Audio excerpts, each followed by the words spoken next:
আসসালামু আলাইকুম viewers, bike blog গাইসের পক্ষ থেকে আপনাদেরকে সবাইকে জানানো হচ্ছে আন্তরিক শুভেচ্ছা ও অভিনন্দন। তো ভিউয়ার্স, আশা করি সবাই ভালো আছেন। আলহামদুলিল্লাহ আমিও ভালো আছি। তো চলে আসলাম আজকে আরেকটি ভিডিও নিয়ে। আজকের ভিডিওটি হলো আমাদের এই যে পালসার বাইকের। তো এই পালসার বাইকের মোটামুটি বেশ কয়েকটা সমস্যা, তো এটার আমরা সমাধান দিব। তো এই ব্যাগটা পাঠাই দিয়েছে আমার কাছ থেকে হুমায়ুন ভাই নামে এক বড় ভাই। তো উনি পর্যন্ত আমার কাছে 15টার মতো বাইকের কাজ করে নিয়ে গেছে। ম্যাক্সিমাম বাইকের কাজে হলো আমার পালসার বাইকের। তো ভাইয়ের কাছ থেকে শুনি যে আসলে বাইকের কী সমস্যা। আসসালামু আলাইকুম। আমার বাইকটা বিশ্রী একটা সাউন্ড, এই সাউন্ডে দীর্ঘদিন থেকে আসছে। আমি ভাইয়ের ভিডিও ইউটিউব চ্যানেলে দেখি, ভালো লাগে বিদায় আজকে অনেক দূর থেকে ভাইয়ের কাছে আসছি যে আমি একটা ভালো সমাধান পাবো, এই আশায় আসছি ভাইয়ের কাছে। ধন্যবাদ ভাই। তো ভিউয়ার্স, চলুন এটার সমস্যাগুলো কী কী আমি আপনাদেরকে দেখাই, তারপরে সমাধান দেওয়ার চেষ্টা করবো ইনশাআল্লাহ। তো ভিউয়ার্স, ইঞ্জিনের সাউন্ড শুনুন।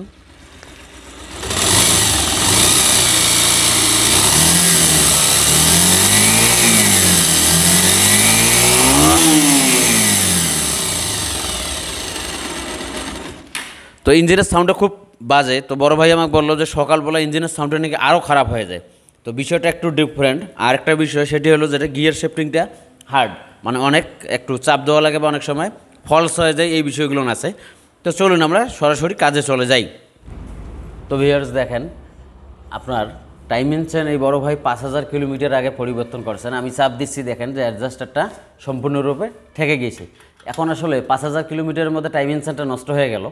তো আমরা টাইমিং চেনটা খুলে আপনাদেরকে প্র্যাকটিক্যালে দেখাবো যে আসলে টাইমিং চেনটা জেনুইন ছিল নাকি ভেজাল ছিল। কাজটা করি।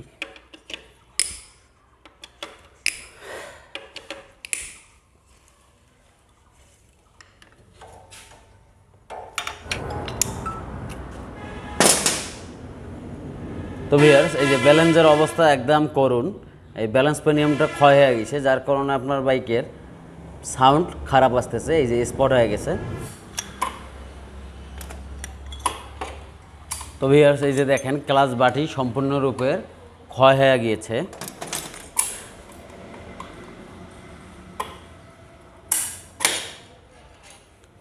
ক্লাচ বাটিগুলো দেখেন অনেকটা এক হ্যাসকো ব্লেড ক্ষয় হয়ে গেছে।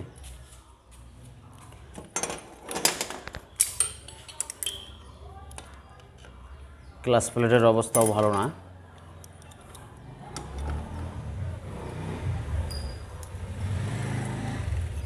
ক্লাচ প্লেট পুড়ে গেছে।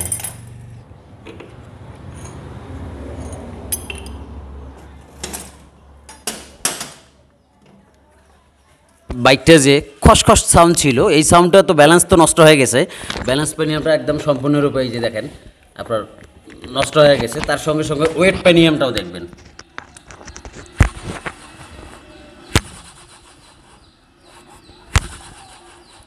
মানে খসখস সাউন্ড আসতেছে। তো আমরা পিস্টন এটা লাগাইলাম স্টেডি সাইজ, কারণ 50 বা 100 সাইজ ইউজ করলাম না, কারণ সেক্ষেত্রে আপনার বাইকের মাইলেজ কমে যেতে পারে। এ কারণে আমরা স্টেডি সাইজ পিস্টন ইউজ করলাম, সিলিন্ডার স্লিপ করা।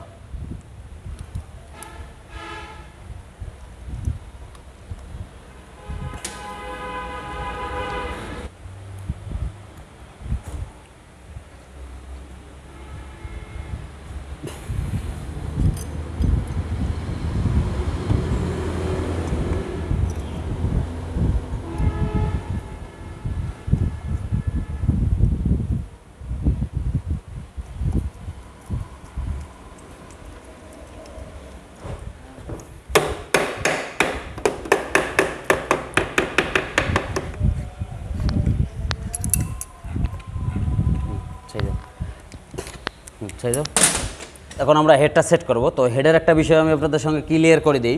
আমরা যে হেডের ভাল্বটা লাগাইলাম, এটা লাগাইলাম হলো এক সাইজ। আপনার স্টেডি সাইজ তো অরিজিনালে ছিল, কিন্তু এই সাইজটা বা স্টেডি সাইজ দিলে ছোটো যে গাইডটা এটা লুজ ছিল। তো এই জন্য আমরা এক সাইজ ইউজ করলাম। এটা হলো আপনার হাই কোম্পানি, এটা ইন্ডিয়ান, এটা আপনার সেম অরিজিনালের মতো। আপনারা স্ক্রিনশট নিয়ে নিতে পারেন। এক সাইজের ভাল্ব পাওয়া যায়। যদি আমাদের হেডগুলোর একটা সময় চললে তো গাইডগুলো লুজ হয়ে যাবে, এক সাইজের ভ্যালভ লাগাই দিবেন।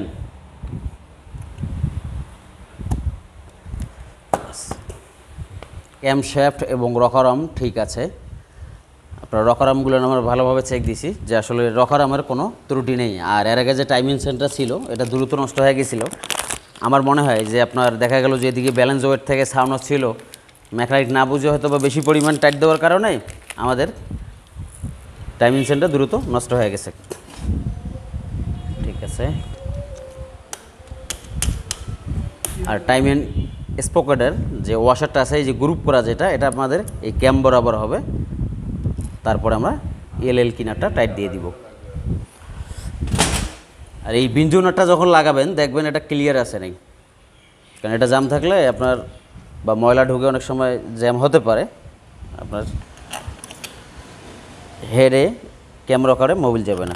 এখন ওয়েট পেনিয়ামটা পরিবর্তন করে দিচ্ছি, কারণ এই বিয়ারিংয়ের অবস্থা একদম বাজে। আপনার সাউন্ড আসতেছিল আর আটকে আটকে যাচ্ছিলো। আর বিষয়টা হলো যেটা এই ওয়েটের বেয়ারিং পাওয়া যায় না, যার কারণে আমাদের ফুল ওয়েটটা পরিবর্তন করতে হয়। বা অনেক সময় দেখা গেল যদি আমরা বেয়ারিং পরিবর্তন করতে যাই, পেনিয়ামে কোনো স্পট হয়ে যায়, সেক্ষেত্রেও সাউন্ড খারাপ হয়ে যাবে।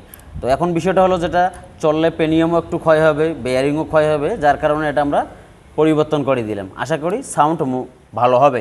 আর এই ওয়েটটা যখন আপনারা পরিবর্তন করবেন অবশ্যই দেখবেন আপনার পিছনের যে অংশ, এই পেছনের অংশর বেয়ারিংয়ের সাইজ হয় 2 রকমের সাইজ। তাই এটার হলো মোটা, এটা হলো 62/4, আর যেটা চিকন সেটা হলো 63/3 বেয়ারিং। আমরা নতুন ব্যালেন্স পেনিয়ামটা ইনস্টল করতেছি। এই ব্যালেন্স পেনিয়ামটা আপনারা রাখবেন 2.5 ঘাটে।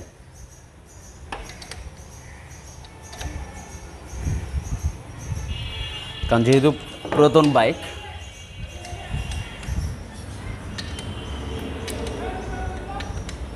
আর এই যে এই বরাবর ওইটার সঙ্গে টিকমার্ক আছে, এই টিকমার্কটা যেন 100% অ্যাকুরেট থাকে, না হলে আপনার বাইক ভাইব্রেশন করবে।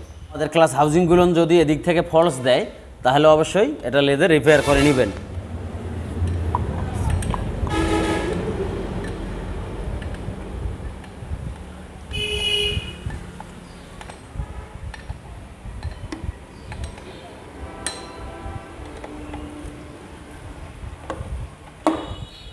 ওকে। আর অরিজিনাল ক্লাস প্লেট লাগার সময় অবশ্যই একটা জিনিস আপনাদেরকে দেখতে হবে, অরিজিনাল হোক বা ডুপ্লিকেট হোক, যেটাই হোক, ক্লাস প্লেটটা এইভাবে আমরা হাতের উপরে নিব, নিয়ে এইভাবে চাপ দিব। যদি পাউন্স করে সেক্ষেত্রে আমরা ধরে নেব যে ক্লাস প্লেটটা টাল আছে। তো এটা যেহেতু ঠিক আছে, এটা এখন আমরা ইঞ্জিন অয়েলে ভিজায় রেখে দিব। আপনার ভালো বা পরিচিত দোকান থেকে এই মালগুলো ক্রয় করবেন, না হলে আপনার প্যাকেট মাল দিলে আপনার কিছু করার থাকবে না। এই যে দেখেন ক্লাস বাটিতে এফসিসি ইন্ডিয়া লেখা আছে। তো আপনার যেটা নোকাল, এটাতে এফসিসি ইন্ডিয়া লেখা থাকবে না, হয়তো বা অন্য কিছু লেখা থাকবে। সেম একইভাবে এফসিসি ইন্ডিয়া লেখা থাকবে। আমাদের নিউ মডেল যে পালসারগুলো, ওগুলো তো এই সেম লেখাটাই থাকবে। তো এখন আমরা ক্লাস প্লেটগুলো সেট করব। তো সর্বপ্রথম ফ্ল্যাট যে চুরিটা এটা নিচে বসবে, আর কার্ভ করা যে অংশটা তারপরে বসবে। ক্লাস প্লেটের যে চিকন ক্লাস প্লেটটা আমাদের এখানে বসবে। তো এখন আমরা প্রেসার প্লেটগুলো বসাই দেব। তো প্রেসার প্লেটগুলো ভালো আছে।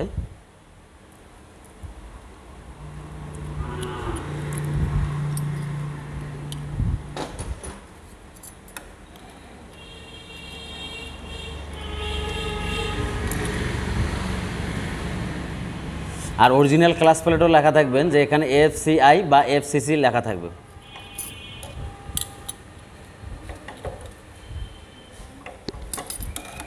আর ডুপ্লিকেটগুলোতে ওগুলো থাকবে না। আর এই বিষয়ে আমার একটা ভিডিও দেওয়া আছে, 1 নম্বর ক্লাস প্লেট আপনারা চিনবেন কীভাবে, ভিডিওটি আপনারা চাইলে দেখে নিতে পারেন।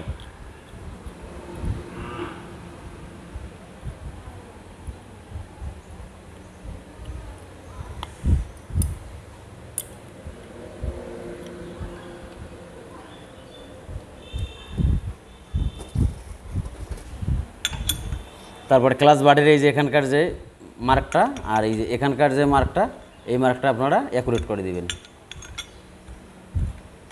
বাস, আমাদের ক্লাস বাটি বা ক্লাস অ্যাসেম্বলি ইনস্টল। ওকে।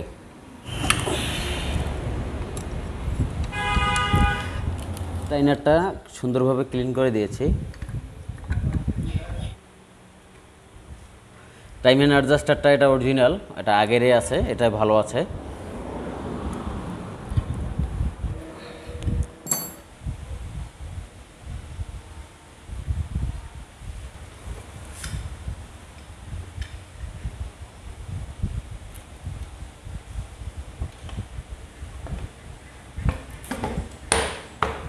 তো ভিউয়ার্স বাইকটা এখন আমরা স্টার্ট দিব। বিসমিল্লাহির রহমানির রহিম।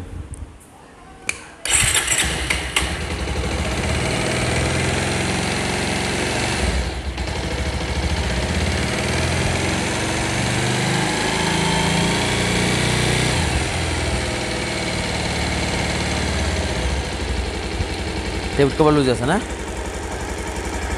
ও বাইকটা আমাদের ইঞ্জিন স্টার্ট হয়ে গেছে আলহামদুলিল্লাহ। তো বাইকের সাউন্ড দেখেন, এখনও টেপেটগুলো অ্যাডজাস্ট করি নাই। এই যে আপনার টেপেটগুলো লুজ হয়ে গেছে। তো ভিউয়ার্স বাইকের সাউন্ড দেখেন, আমরা টেপেট ক্লিয়ার যখনও করি নাই, তেলটাও অ্যাডজাস্ট করি নাই, কার্বোরেটরটাও আমরা ক্লিন করে দিছি। তো বাইকের সাউন্ড দেখেন, একদম পারফেক্ট সাউন্ড।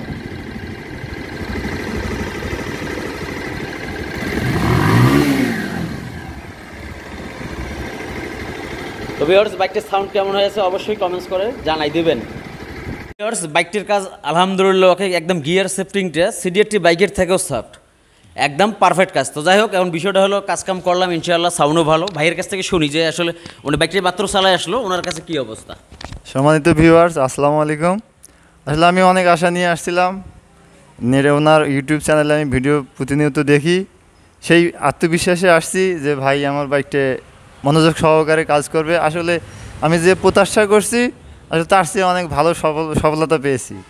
আশা করি আমার মতো যারা আশা করে আছেন আসবেন, এখানে রেজাল্ট ভালো পাবেন। আমার বাইকের যে সাউন্ড ছিল আসলে আপনার এই ভিডিওটার প্রথমেই দেখবেন। এখন আমি চালাইলাম বাইকটা, নিজেই অনুভূতি আমার আসতেছে যে আসলে এতদিন আমি মনে হয় যে বাইক চালাইছি কি অন্য কিছু চালাইছি এটা আমি নিজেই বুঝতে পারতেছি না। তবে ভাইকে অসংখ্য ধন্যবাদ আমার বাইকটা এত সুন্দরভাবে মেরামত করে দেওয়ার জন্য। সেই সাথে সকল দর্শককেও ধন্যবাদ জানাই, ভাইকে সবসময় সাপোর্ট করবেন এই আশা রাখি। তো ভিউয়ার্স আশা করি বুঝতে পারছেন। যাই হোক বাইকটা আমার একদম মন মতো 100% ওকে। তো ভিডিওটি ভালো লাগলে অবশ্যই লাইক করে দেবেন, মূল্যবান মতামত কমেন্টস করে জানাই দেবেন। সবাই ভালো থাকবেন, আল্লাহ হাফেজ।